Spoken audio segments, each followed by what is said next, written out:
one of the microphones and state your name, whom you represent, and you have 3 minutes. Thank you, Chairman and Committee. My name is Heidi Hansing, and I am a former U.S. Army officer. I have gone in the opposite direction of many of the people here, and I have gone to Mexico and lived in Mexico to build a medical clinic and an orphanage and to minister to the families who are separated by the economic conditions.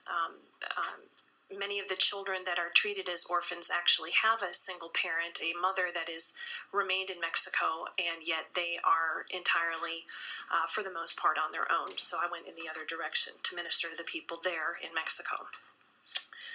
I've heard a lot about what this law will do. I've heard a lot about what it won't do. But I would like to remind you as lawmakers that the people who live here are subject to our laws. This law, I'm here to speak in favor of SB 185 because it is a simple 3-page document. And what it does is it empowers our local law enforcement to enforce laws that are already on the books. We're talking about a rule of law. A rule of law makes all of us safe, whether we are legal citizens or whether we are illegal. The laws are there to protect, to save lives, to prevent the tragedies, many of what we've heard here today. So I'd like to bring the discussion back to what this bill actually does. It's quite simple. What it does is it upholds a rule of law and it prohibits policies, laws, or ordinances or regulations that are in direct contravention of law. The law against hiring or harboring illegal aliens of 1996 makes it very clear. We've heard some confusion today about what the law actually requires and who actually has jurisdiction over the law.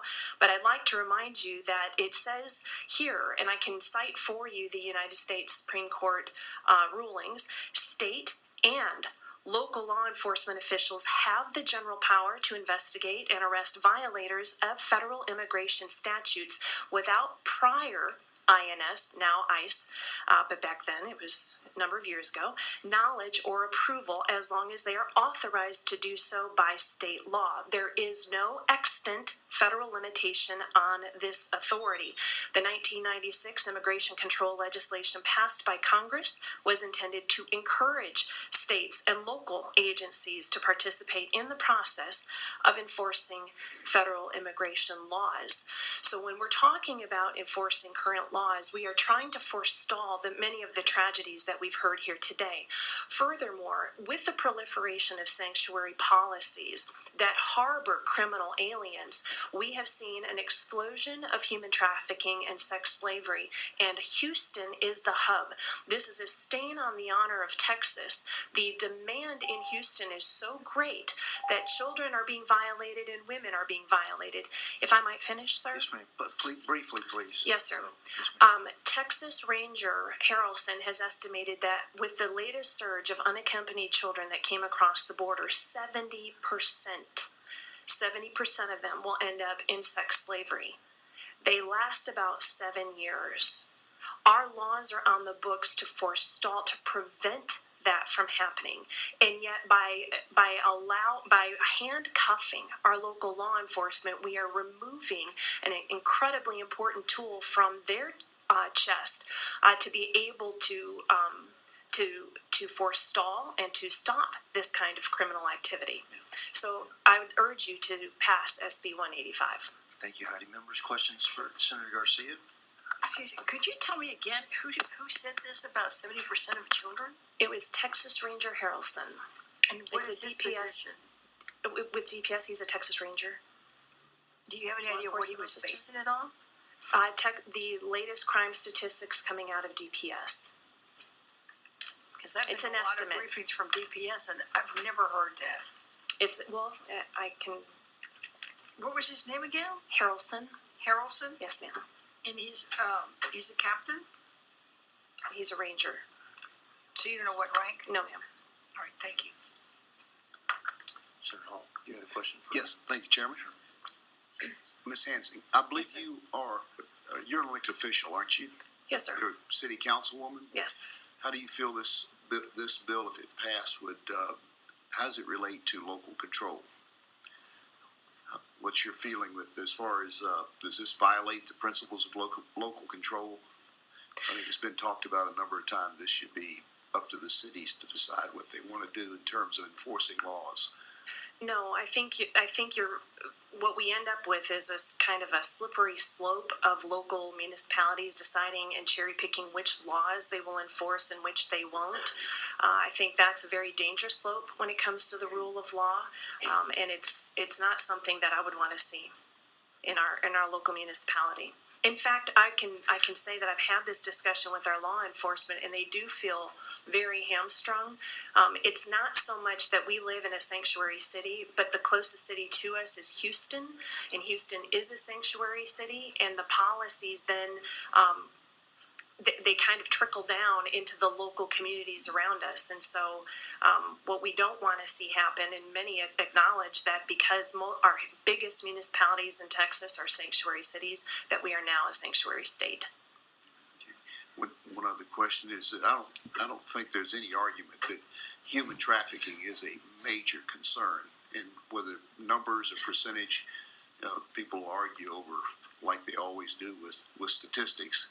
But do you see this bill helping to at least reduce human trafficking, or having no effect on it? No, absolutely. And I was talking to a expert who travels around the country delivering lectures to raise awareness about the issue of human trafficking and sex slavery.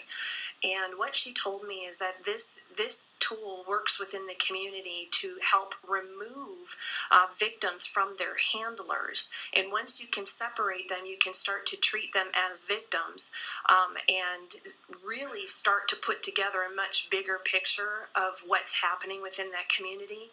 I'd like to go back and remind everyone that we haven't always had sanctuary policies in Texas. And under the sanctuary city policies, we've seen an explosion of this kind of traffic in Houston specifically. And this is all happening right under the nose of Sheriff Garcia. And he knows about it. So we're not seeing this abate. We are not seeing this problem abate with sanctuary policies. We're actually seeing it get much worse. So I think a return to the rule of law, a return to allowing law enforcement officers to most effectively perform their duties would be the right thing to do. So I'm hearing you saying is those that would benefit significantly from that are people who are here illegally, that have been brought here for sex trafficking or human trafficking. Correct. And that they would be a huge benefit to them. Yes, sir. I was in Brooks County and felt furious. I was working with the Sheriffs and Border Patrol and Texas Border Volunteers down there, and one of my first evenings out there, two young ladies in their late teens were observed and reported, and Border Patrol came out to collect them, but because there were two females out there, we were asked to watch over them. They were accompanied by a handler. It was a much older man, very heavily tattooed, lots of gang insignia on. And I know that I could see by the girls' body language, we were giving them water, and we could see from their body language that they were really upset that they'd been detained, that they had been caught on private property on this ranch in Brooks County. But I looked at them and my heart went out to them, and I thought, you just don't even know what you've been saved from. They were heading into sex slavery in Houston, and I know they were disappointed they got caught, but they were saved from a tragedy far worse than being turned over to Border Patrol. And that's what our laws are meant to do. People may not like the laws, but when they move here, they're supposed to submit to the law. They're supposed to agree to live within a civilized society and the laws that society has created. And those laws are meant to protect. So those young women, while they were disappointed that they were detained, they were saved from a far, far worse fate. So, No, that's good. Thank you. thank you. Thank you very much. Thank Yes, you. Mr. Batura, again, please state your name, whom you represent, in 3 minutes. Thank you, Mr. Chairman. Peter Batura. I represent myself, a resident of Katy, Texas. Because while there is no law or set of laws that can prevent every senseless act of violence completely, no piece of legislation that will prevent every tragedy, every act of evil, if there's even one thing that we can do to reduce this violence, if there's even one life that can be saved, and we've got an obligation to try. And those are the words of President Barack Obama in January of 2013 following the Sandy Hook elementary shootings. And I think those words are applicable to what's being discussed here today. Municipalities and law enforcement are not empowered to selectively enforce the law regardless of whether they agree with it or not. They swear an oath to uphold the laws of the United States, Texas, their county, and our municipality in toto. As has been testified here today, innocent blood has been shed by illegal aliens who may have been otherwise detained through the asking of one reasonable question that would alter the process and thus potentially spare the loss of innocent life. When did it become objectionable to be asked for our legal identification by an official during the execution of their duties? Are we not asked by an officer when stopped for a traffic violation, alleged or otherwise, for our proof of financial responsibility? Is the notion of being asked for proof that we are legally able to operate that vehicle objectionable? After all, the driver's in the vehicle, so he must be legally able to operate it, right? We have accepted the societal benefit of holding vehicle owners financially accountable and thus accepting the need to provide proof when asked as a normal part of driving. Requiring officers to use common sense tempered by their training and experience to make the determination if probable cause exists so as to inquire of an individual's status is not unreasonable. As to financial impact, it is more costly to the community in real dollars, and especially loss of life and property, as well as emotional distress and trauma, to deal with the crime after the fact rather than preventing it to begin with.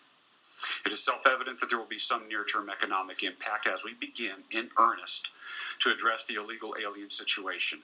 However, this does not invalidate the necessity of doing the right thing now for the long term. The creation and sharing of database information between law enforcement agencies should enable the rapid determination of an individual's status, minimizing the risk of harm to the populace and creating efficiency in policing.